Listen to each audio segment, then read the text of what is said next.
Muy buenas noches, sean bienvenidos hoy a este nuevo episodio de Code Time, el episodio número 42 en numeración humana, episodio número 41 en numeración computacional. Sean bienvenidos hoy a este nuevo episodio donde vamos a continuar aprendiendo un poco más de lo que es el mundo de la programación y recorriendo este camino que por lo menos personalmente es muy interesante, y la idea es compartir estos conocimientos, divertirnos, pasarlo bien y de paso aprender un poquito. Así que démosle para adelante nomás con lo que es el episodio, y acá saludamos a Damián Tiscornia, que se hace presente, que dice número 1. Acá dice, qué lunes raro, parece martes. Sí. Pido disculpas a los que suelen escuchar el podcast en vivo. No pude transmitir lo que era el día de ayer por ciertas cuestiones personales. No tuve la posibilidad de estar en ninguno de los podcasts, incluso en el Movimiento Geek, donde soy partícipe por, ya les digo, ciertas cuestiones. Pero ahora ya estamos bien, no pasa nada. Y vamos a darle para adelante con lo que es el episodio de hoy, con un tema que lo dejamos atrás hace rato, o por lo menos no tuvo mucha popularidad en lo que era en la elección de temas para siguientes episodios. Y en esta ocasión, viendo que salió empate, dije, bueno, vamos a retomar un poco el tema anterior, ya que estamos, para no dejarlo de lado, porque me parece un tema interesante a lo cual es bueno darle cierta importancia. Así que vamos a arrancar con el podcast de hoy. Y comencemos no sin antes hablar un poquitito de qué era lo que dijimos en la vez anterior que hablamos de consola de comandos. Acá escribe Damián Tiscornia, CMD. Exacto, exacto. Saludamos acá a Maru, la coequiper de Movimiento, y dice, hola, buenas noches. Hola Maru, ¿cómo estás? Espero que estés muy bien.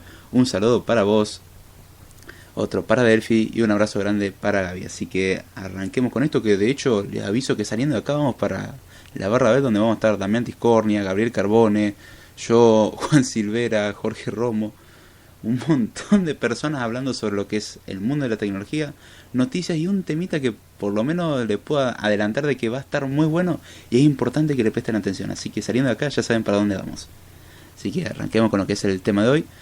Vamos a ver lo que estuvimos hablando en la última vez. Estábamos hablando de que, por ejemplo, las aplicaciones, o por lo menos cuando hablábamos de consola de comando, era esa interfaz basada en texto, no en esas cosas con imágenes, punteros, botones, sino que era pura y exclusivamente basada en texto, que en principio es difícil de entender o da miedo al verlo, pero brinda grandes posibilidades. Y acá dice, gracias a Dios, no hay nada que agradecer, al contrario, yo con gusto estoy ahí, como un honor para mí estar ahí. Así que ya saben, de acá vamos para allá.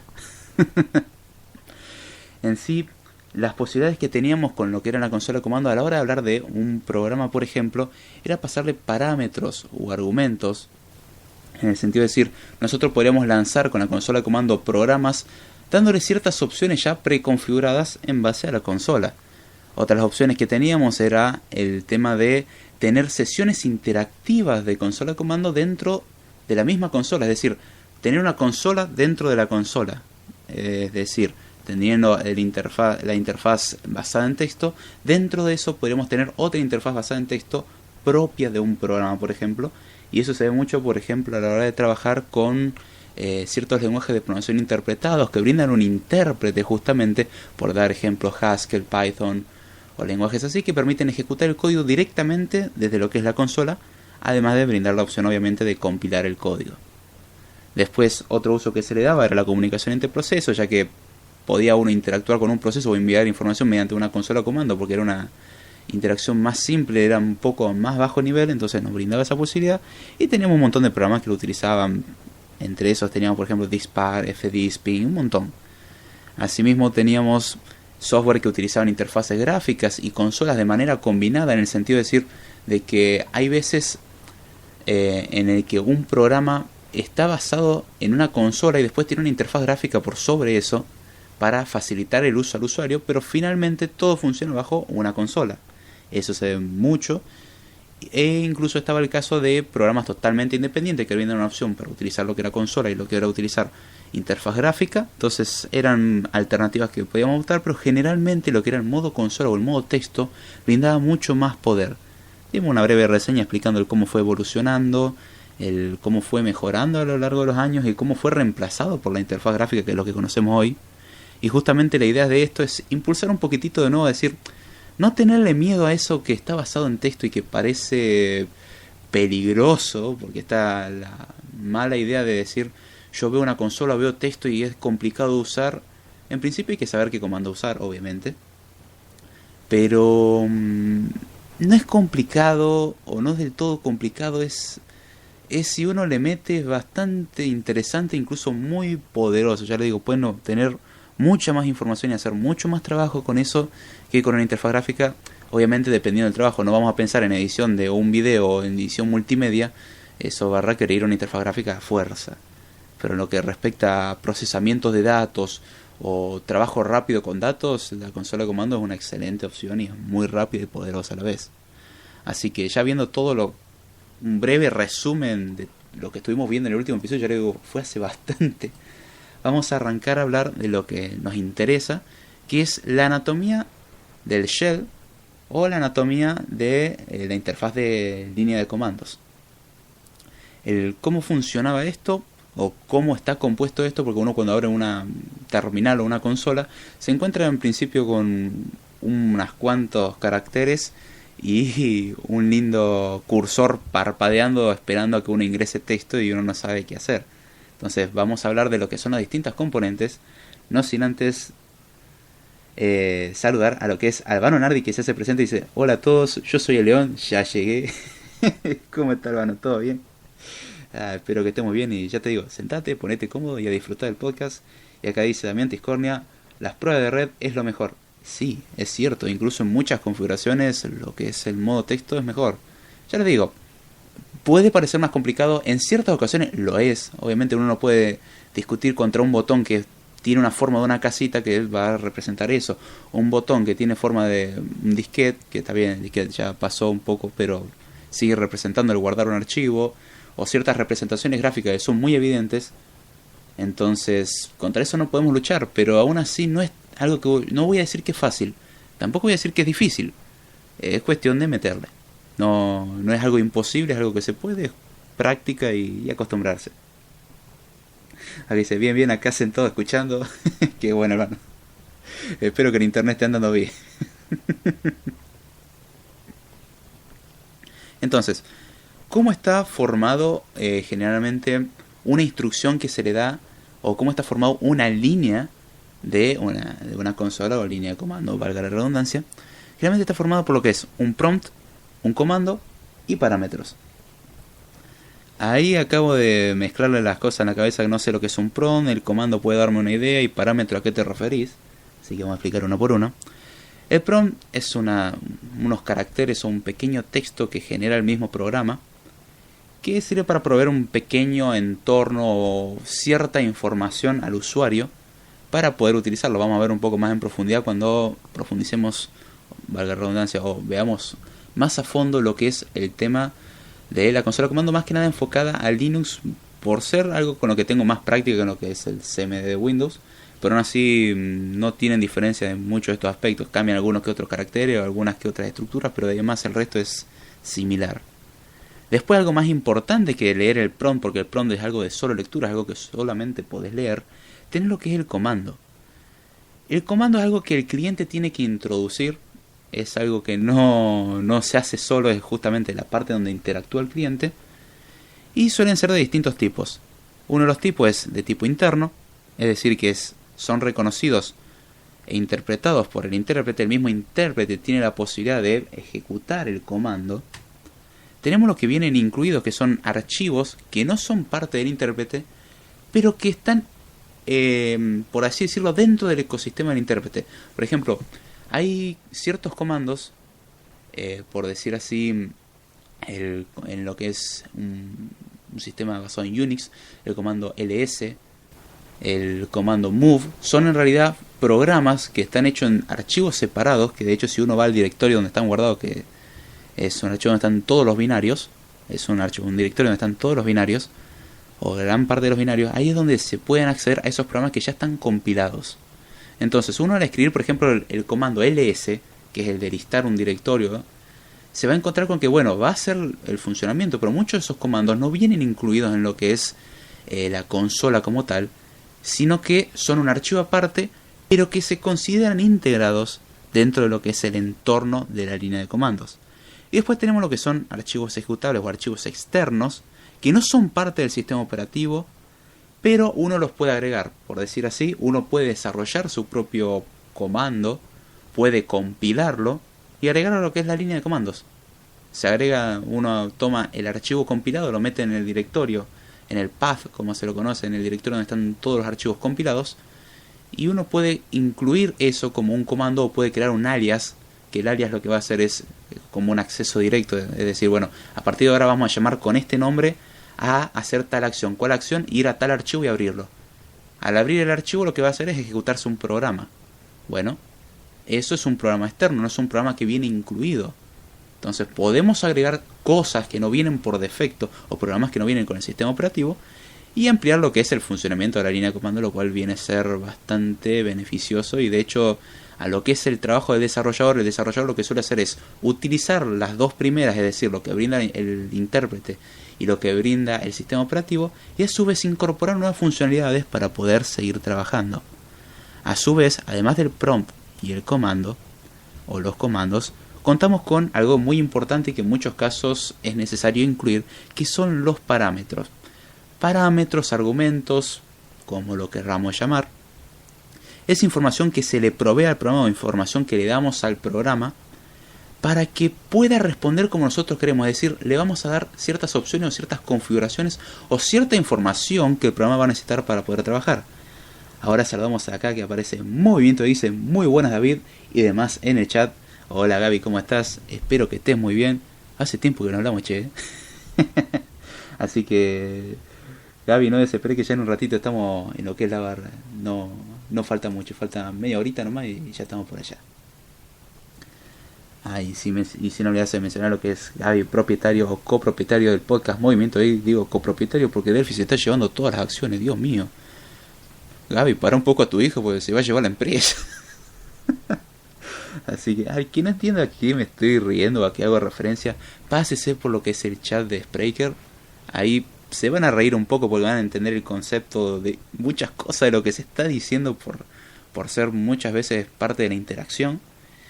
Y de paso uno se la pasa muy bien y si pueden participar en el chat en el en vivo es entretenido y se van a hacer preguntas, se hablan de otros temas, se hablan del tema del podcast, se hace de todo un poco. Así que pásense, diviértanse. Yo no controlo eso, se controla solo. Lo único, sepan cuidarse y háganse responsables de lo que dicen. Entonces, los parámetros, como habíamos dicho, era información que nosotros le damos al programa, ya sea con forma de opciones que le estamos dando, o rutas de archivos, o cierta información que el programa va a necesitar. Por decir, el programa lo que hace es enmascarar información, o el programa lo que hace es cifrar información. Entonces nosotros le vamos a pasar, por ejemplo, lo que es la clave de cifrado o las claves de cifrado, el contenido a cifrar, ejecutamos el programa y lo que va a hacer el programa es simplemente imprimir un string, una cadena de texto que es el contenido encriptado, o no sé si podríamos pasarle lo que es la ruta del archivo en donde queremos que se guarde, y lo que va a hacer el programa no va a imprimir nada, pero cuando vamos a la ubicación donde nosotros le dijimos que queríamos el archivo, va a haber un archivo con información encriptada o cifrada. Después vamos a poder utilizar otro comando para desencriptar, descifrarlo o lo que sea. Es donde empezamos a interactuar y tenemos estos tres componentes que en principio uno es para obtener información y los otros dos son los que nosotros realmente vamos a tener que interactuar y trabajar para poder hacerlo. Generalmente esto suele ser una regla que se cumple casi siempre. Los parámetros pueden ser varios, muchas veces son varios. Se separan con espacios en blancos o, por ejemplo, un carácter de nueva línea. Y generalmente se suele, con el carácter de nueva línea, más bien indicar lo que es el fin de la línea esta, y es empezar a ejecutar un comando. Está bien, este criterio es ampliamente usado, no es universal, pero casi siempre se cumple, así que es un buen modelo a tener en cuenta. En sí, lo que es un intérprete funciona independiente a lo que es nuestra sintaxis y nuestra semántica. Puede tener comandos propios con los nombres extremadamente raros, no es algo que nosotros controlemos, es en base a cómo fue creado. Por ejemplo, los intérpretes no se concentran en decir esto significa tal cosa, se concentran en Yo tomo el comando que vos me das con los parámetros que vos me das y yo me encargo de si puedo procesarlo y encontrar el programa que se tiene que ejecutar. Y si no puedo, bueno, reporto un error. Si puede lo ejecuta y si no puede, reporta el error. Es bastante simple. Ahora bien, no necesariamente vamos a escribir un solo comando. Podemos hacer lo mismo que hacíamos en lo que es la programación, que como dijimos la programación es un conjunto de instrucciones, y ahora escribir comandos en una interfaz gráfica, en este caso me refiero a programas como Bash o el CMD de Windows, permiten lo que es el anidar o combinar comandos. Por ejemplo, podríamos tener un comando que de lo que es la lista de archivos de un directorio. Después de eso, lo que va a hacer es, eso sería por ejemplo un comando básico, leeme todo el contenido de tal directorio. El comando es ls, generalmente de listar. Ahora de ese directorio quiero que, ahora le tengo que pasar el directorio con el cual voy a trabajar, entonces lista el directorio y la salida se muestra en pantalla. Pero yo no quiero que se muestre en pantalla. Yo quiero que primero haga un cierto procesamiento en el sentido de decir, quiero que le agregues al principio a toda esa cadena de texto que me das algunos caracteres, como decir, tengo el archivo, y después me pone el nombre del archivo, para hacer una frase entera que diga, tengo el archivo, por ejemplo, fotos de las vacaciones.jpg. Por decir así, si el contenido de la carpeta es foto de vacaciones.jpg, podríamos agregarle esa parte. No tenemos que usar dos comandos separados, porque de hecho cuando usamos un comando se consume, se ejecuta, y no podemos agregar otro, o sea, no podemos decir, bueno, agarrar lo anterior. Lo que sí podemos hacer es combinar dos comandos para decir, la salida de un comando lo enganchamos a la entrada de otro. Esto es muy similar a cuando veíamos funciones y podíamos conectar lo que era el funcionamiento en general, en el sentido de poder hacer ciertas interacciones y complejizar un poco el trabajo, de no hacer cosas simples como quiero listar, quiero mover, quiero hacer esto, sino que uno puede crear incluso pequeños programas que cumplan funciones ya tanto simples o complejas, depende qué tan grande haga uno el comando. Las anidaciones, obviamente, cuanto más grande, más complicado de hacer, más difícil de entender y más fácil cometer un error. Pero la posibilidad siempre existe de hacer esas combinaciones. Muchas veces lo que se hace es, por ejemplo, incluso yo lo hago con lo que son scripts, solicitar cierta información al usuario, empezar a descargar un archivo, después ejecutar el archivo que se descargó, cambiar de directorio, instalar el archivo que tenía que instalarse, eliminar el archivo que se descargó para eliminar todo el rastro de un archivo basura que ahora no nos sirve de nada, eliminar archivos temporales, y a su vez si quieres puedes autodestruir el script que lo ejecutó.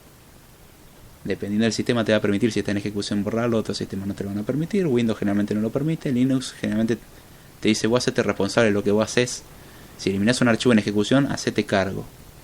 Pero es funcional. Entonces podemos complejizar las cosas, darle mucho más trabajo. Generalmente, como dijimos, nosotros escribimos un comando, le damos las opciones y otra cosa que se le puede dar, entre esas opciones están los archivos a los cuales queremos derivar el contenido. O podemos dar comando, opciones, una entrada, es decir, un archivo que tenemos que procesar y largarlo en otro archivo de salida. Es decir, tomamos un archivo, ejecutamos el programa y le devolvemos. ¿Qué pasa normalmente cuando nosotros no especificamos esto? Existe siempre lo que es una entrada y una salida por defecto. La entrada de datos por defecto se considera el teclado. Es el input por defecto, o el input por default, como se le suele decir. Ahora, la salida por defecto, ¿cuál es? Por pantalla, imprimir un mensaje, mostrar el texto. Entonces, nosotros podemos dejar que sea el modelo clásico en el que uno tiene que escribir. Ahora, si uno quiere agarrar un libro y aplicar un programa a ese libro, que el programa lo que se encarga es de estructurarlo, de armarlo en base a capítulos o convertir el formato de un archivo, lo que sea. Nosotros lo que diríamos, por ejemplo, vamos a pensar un archivo que convierte, vamos a pensar un programa que convierte de, por así decirlo, PDF a JPG. Lo que hace es un simulador de impresora que convierte de un PDF a un JPG. Entonces, lo que nosotros tenemos, supongamos que tenemos el programa que se llama Conversor. Entonces llamaríamos a Conversor, le damos las opciones, por ejemplo, por decir, convertir de PDF a JPG, le das configurando lo que son los parámetros, y después decir, la entrada no me la tomes del estándar, tómamelo de tal archivo, léeme el archivo PDF, le das la ruta del archivo PDF. Ahora, la salida no quiero que me la muestre en pantalla, porque a mí no me sirve un montón de texto ilegible, cuando yo lo que quiero son imágenes. Entonces te doy un directorio donde quiero que vuelques el resultado. Entonces ahí vemos cómo podemos empezar a complejizar, a trabajar. Y sé que esto suena un tanto loco, pero tiene bastante poder y se usa mucho. De hecho, muchas veces los programas cuando imprimen, y uno lo sabe, cuando instala un programa, por así decirlo, con administrador de paquete, por ser apt-get de lo que es un sistema basado en Linux, el administrador de paquete viene por defecto en, por ejemplo, Ubuntu, lo que es Linux Mint y distribuciones así. El paquete por defecto, vos instalas un programa y te muestra un montón de cosas diciendo descargando tal dependencia, enlazando archivo, copiando, moviendo, descargando, eliminando, hace un montón de cosas. Y vos no lo querés ver en pantalla, entonces vos lo que podés hacer, derivar esa salida a un archivo. O por ejemplo, me pasó muchas veces trabajando en un programa, que el programa lo que hace es imprimir información, y el programa está funcionando mal, imprime demasiada información, o empieza a repetir un cierto comportamiento, o sea, empieza bien, y en un momento empieza a imprimir siempre lo mismo, es decir, el programa se trabó. Eso es porque se trabó en un bucle, empezó a repetir una acción. Y no puedo leer eso porque inmediatamente aparecen 50.000 líneas de la nada. Y hay que scrollearse 50.000 líneas sin volverse a lo que había ejecutado antes, porque en la línea de comando son todas líneas seguidas. Y es como, uy, me fui a la ejecución anterior. Tendría que cerrar la consola, volverla a abrir. Tengo que volver a escribirlo. Es un lío. Entonces, ¿qué es lo que hago para hacer más fácil? Es agarrar, ejecutar el archivo, pero en vez de que se muestre en pantalla, derivarlo a un archivo. Yo no veo nada, lo ejecuto un rato.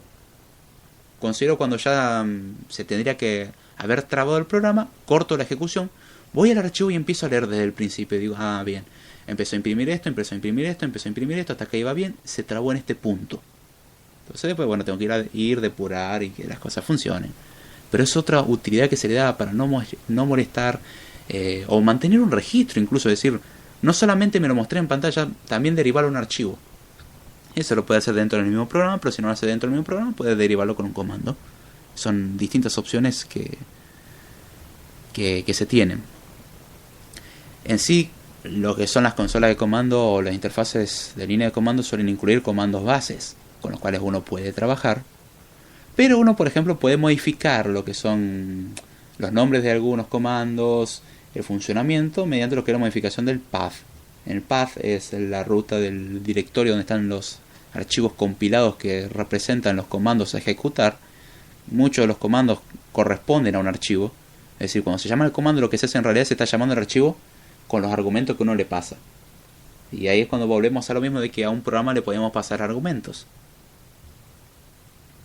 ¿Cómo podemos ver a los argumentos de una manera más simple? Pensemos que tenemos un programa que cuando lo abrimos nos empieza a preguntar información. Aparece una ventanita preguntando ¿cómo te llamas? Otra ventanita me pregunta ¿cuál es tu correo electrónico? ¿Cuál es tu contraseña? Y finalmente lo que dice, bueno, bienvenido, dice tu nombre, te hemos logueado en tal red social.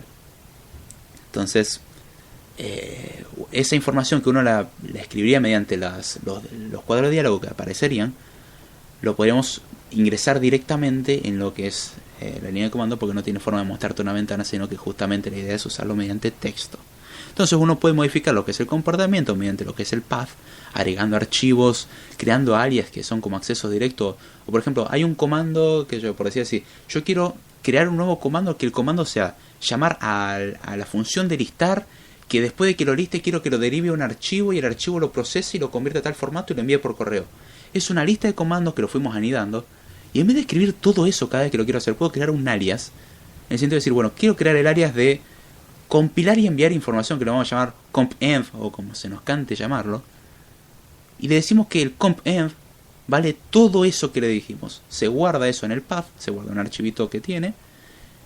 Y después, cuando uno llama a ese comando abreviado, que por defecto no viene, ahora lo cuenta como si fuese un comando incluido en el sistema. Saludamos acá a Juan Silvera, o el caballero rojo que se hace presente y dice Hacking Time Live. Saludos. ¿Cómo estás, Juan? Espero que estés muy bien. Un gusto verte por acá, che. A ver, ya estamos a un ratito nomás. Nos queda, vamos a seguir viendo un poco más lo que es este tema. También otra de las cosas que se pueden establecer son comandos que se pueden usar o no usar en el sentido de control de acceso. Hay comandos que queremos permitir que el usuario ejecute y comandos que no queremos permitir. Recordemos que, por ejemplo, los archivos, en lo que son los sistemas basados de Unix, los permisos se manejan en base a permiso de lectura, escritura y ejecución. Entonces, Se dan permiso de lectura, escritura y ejecución tanto para el usuario, para el grupo en el que está el usuario y para lo que es cualquier otra cosa que no sea el grupo al cual creó el archivo. Siempre en los sistemas Unix existe un usuario y un grupo al cual el usuario pertenece. Existe uno por defecto, uno después puede crearlo. Por ejemplo, un grupo puede ser grupo de estudiantes de una carrera, otro grupo puede ser trabajadores de tal carrera, otro grupo puede ser disertantes, otro grupo, y así podemos crear distintos grupos que los usuarios pueden estar distribuidos en los grupos. Pensémoslo como grupos en Facebook o en distintas redes sociales. Uno puede estar en distintos grupos. A su vez, dependiendo del grupo en el que esté, uno tiene permisos. Saludamos acá a Carlos, que se hace presente y dice: saludos, gente. Hola Carlos, ¿cómo estás? Espero que estés muy bien. Sentate, ponete cómodo y arranquemos con lo que es el podcast. Entonces, se pueden establecer ciertos controles de seguridad en el sentido de decir, los 3 permisos que dijimos, tanto de lectura, escritura y ejecución, se establecen tanto para el usuario, tanto para el grupo, como así para lo que es cualquier otra cosa que no sea ni el grupo ni el usuario que creó el archivo como tal. Entonces, podríamos decir, yo quiero permitir el uso de este comando a lo que es a mí y al grupo de trabajo de la carrera, pero le deniego la ejecución, como soy el administrador, el que tiene posesión del archivo, le deniego la ejecución a, por ejemplo, el grupo de ingresantes de la carrera, porque no me interesa que los ingresantes accedan a tales comandos porque no saben usar bien la consola, pueden meter la pata, entonces mejor no le damos permiso a usar opciones poderosas. O en las cosas a las que no le tendrían que dar permiso es al rm-rf asterisco. Es muy peligroso eso. Le aviso, no hay que hacerlo. Sale mal. Es muy útil, pero si lo hacen mal sale muy feo el resultado y no hay vuelta atrás. Otras interfaces de línea de comando, por así decirlo, los routers. Pues los routers uno dice, ay no, pero el router se configura o con el CD de instalación. A lo cual digo, no, el CD de instalación es una interfaz sencilla para configurar, que hay veces que es más dolor de cabeza que sencillo. Después contamos con lo que es la interfaz vía web, en el que uno generalmente entra el IP 192.168.0.1 para ingresar a lo que es el router o las distintas variantes de eso, y con eso entra lo que es la configuración. Y uno diría, bien, esa es la configuración. No, el router realmente se maneja bajo comandos. El router por dentro es una mini computadora, no es tan poderosa, aunque tiene que tener poder suficiente para procesar muchos paquetes. Si no tiene soporte no puede procesar los paquetes, no puede tener, si no tiene memoria suficiente no puede mantener los paquetes que la computadora no puede recibir todavía. Y todas esas cosas se ajustan mediante lo que es una consola de comando. Eso no se hace casi nunca. Por lo que es un usuario normal no se hace casi nunca. Se puede, sí, se puede, hay que saber hacerlo. Y por ejemplo los routers establecen 2 niveles o 2 jerarquías para trabajar. Una jerarquía para el administrador y una jerarquía para el usuario estándar. Entonces al usuario estándar, ¿qué le permitimos? Al usuario estándar le permitimos, por ejemplo, cambiar un nombre de usuario, poner una contraseña distinta, cambiar el nombre de Wi-Fi, cambiar a lo mejor el canal en el que está el Wi-Fi, pero nada más. Ahora, el administrador tiene acceso a todas las configuraciones existentes que quedó de seguridad al principio, pero ya estamos viendo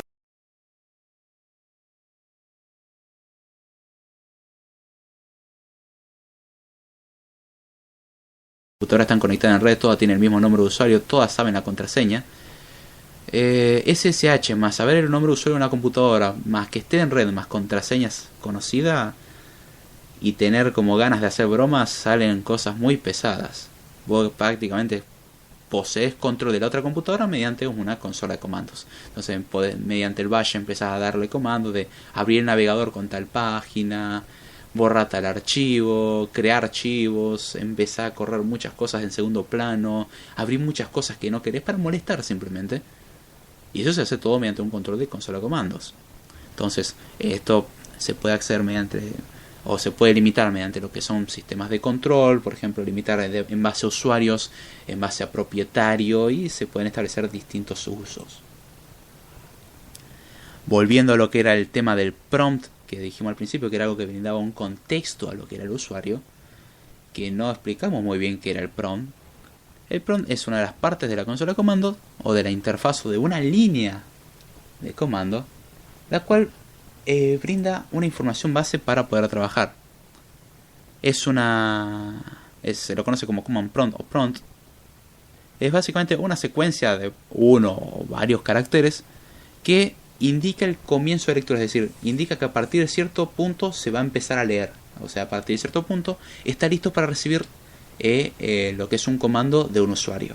Entonces, si no aparece el prompt, generalmente es un indicador o indicativo de que o la consola no cargó todavía, no terminó de cargar, o está trabajando. Mientras está trabajando nosotros no podemos ingresar comandos. A lo sumo algunos de escape que son como cancela todo, dormir el proceso, pero eso ya más bien son señales que le da uno a un programa. Pero como un comando tal, mientras se está ejecutando uno no puede ejecutar otro. Tiene que abrir otra terminal. Entonces, el command prompt lo que nos indica cuando aparece eso es, bueno, a partir de acá podés ingresar tu entrada, que es un comando con sus respectivos argumentos. Suelen tener información como ser la carpeta actual en la que nos encontramos, porque además, mientras trabajamos en una terminal, nos encontramos siempre en un directorio y nos vamos a poder mover en el sistema de archivos en distintos directorios. Por ejemplo, generalmente está en el directorio home, que es el directorio del usuario. Ahí podemos, por ejemplo, acceder a escritorio, acceder a documentos, o ir a la carpeta anterior, que es la carpeta de usuarios, y a su vez podemos ir a la carpeta anterior, que es el directorio raíz, o podemos entrar por decir así, a la carpeta de descargas, al archivo descargado, lo descomprimimos. Entonces siempre nos vamos a mantener en una posición en el sistema de archivos.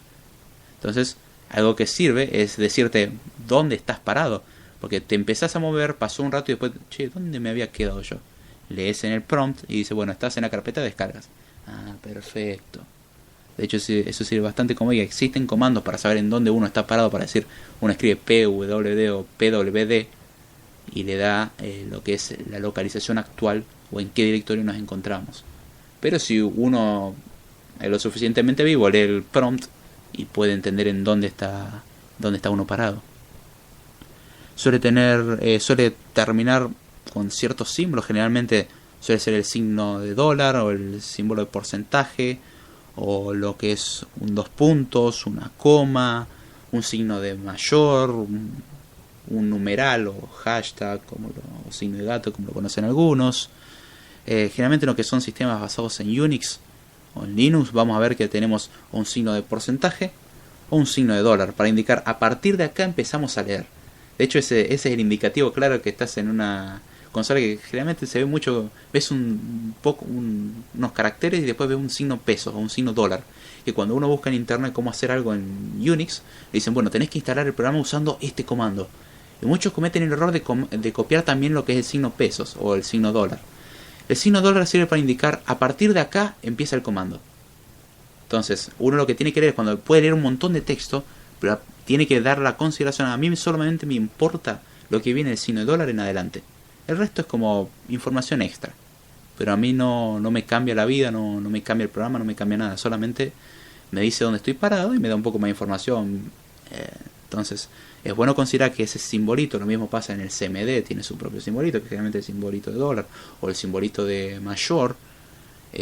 Lo que es un sistema de Linux, ya le digo, es el signo de gato, o numeral, como lo quieran llamar, o el signo de dólar. Y cuando accedemos a lo que es permisos de superusuario, o como root o superuser también, como se lo quiera llamar, suele aparecer con un distintivo que en vez de ser el símbolo de dólar estándar, es lo que es el numeral. El numeral es el distintivo de decir, estamos con permisos de superusuario, cuidado.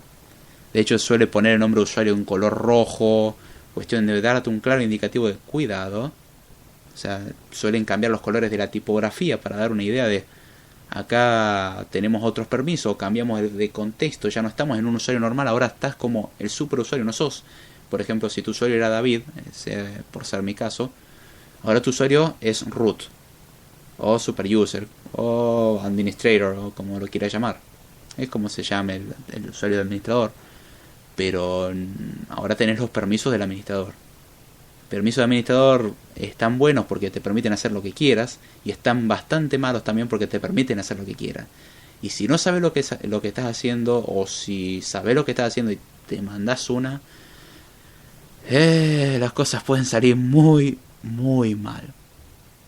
El prompt no es algo fijo, es algo que el usuario puede modificar. De hecho hay un archivito que generalmente es .profile, es un archivo que uno modifica, es un archivo oculto que uno va modificando, y ahí puede decir, bueno, ya no quiero que el prompt diga esto, o que Sí, que el prompt bien diga el nombre de mi computadora, o el nombre de mi computadora es extremadamente largo. Pasa con ciertos modelos que cuando preinstalas el sistema o viene preinstalado, te viene con un prompt gigante de Classmate Computer Intel, un montón de cosas. Y ya me estás dando el ancho de la pantalla solamente con el prompt. Está bien, la computadora no con muy alta resolución, pero el prompt solo me está comiendo el ancho de la pantalla. ¿Y el comando dónde lo meto? Entonces se soluciona modificándolo, diciendo, bueno, solamente ponerle como nombre PC y ya está. O poner un carácter, o tu nombre de usuario, o tu nombre, lo que vos quieras. O si no te gusta el nombre que tiene por defecto, se lo puedes cambiar. Es algo personalizable. El prompt en lo que es un sistema Linux generalmente viene de la forma 1 hora, indicando el tiempo de la última ejecución o el tiempo en el que se lanzó. Eso suele ser opcional. Se pone el nombre de usuario, una arroba, el nombre del equipo, 2 puntos, el directorio de trabajo y después el símbolo de prompt o el signo de $. ¿Qué es lo que hace esto? Es decir, generalmente a la primera vez que lo lanzás dice, bueno, la última vez que lo ejecutaste fue en tal hora. Hay veces que lo muestra, hay veces que no, eso varía. Después el usuario, por ejemplo, el usuario es David, por dar un ejemplo, arroba, o sea, después vendría el host o el nombre de la máquina, que por ejemplo cuando uno quiere acceder mediante SSH, uno accede mediante el usuario, y en vez de ser el host, el nombre de la máquina es la IP de la máquina. Eso es una variante.